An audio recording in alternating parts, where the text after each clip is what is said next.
présenter les rochers comme les situations difficiles, les ennemis, les combats. Alléluia. Anne s'est retrouvé devant les multiples problèmes où il a vu aussi les rochers se présenter devant lui. Alléluia. Mais après avoir été révélé, Anne est arrivée à dire dans 1 Samuel 2, nul n'est saint comme l'Éternel. Il n'y a point d'autre Dieu comme toi. Il n'y a point de rocher comme notre Dieu. Alléluia. Ça veut dire que dans nos situations de tous les jours, nous pouvons rencontrer aussi des rochers. Alléluia. Les rochers de nos vies peuvent être des solutions qui semblent être dures. Par exemple, les linganga. Les rochers de ce monde qu'on peut rencontrer, les mauvais conseils. Mais voici Anne est arrivé à être révélé parce que lui aussi était confronté à ça. Les rochers, les multiples pierres,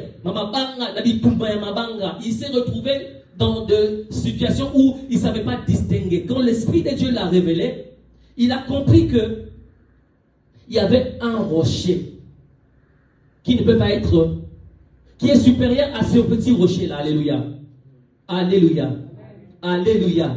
Donc aujourd'hui, nous devons nous mûrir de cette révélation.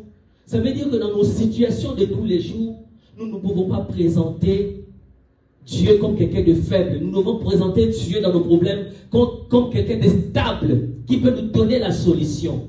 Il se fait que tu commences à prier il y a 2 ans, 3 ans, 5 ans. Tu vois la chose continue. Il peut arriver que tu vois des songes, des prophéties.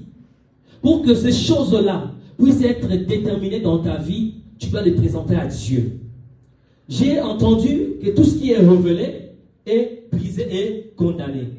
Comment tu peux condamner quelque chose si tu n'es pas sûr que ce que je condamne va être vraiment condamné? C'est parce qu'on dit, il est brisé et condamné au nom de Jésus qui est le rocher. Quand lui se met au-dessus, il écrase, il devient stable. Afin de dire, pas de problème. Alléluia.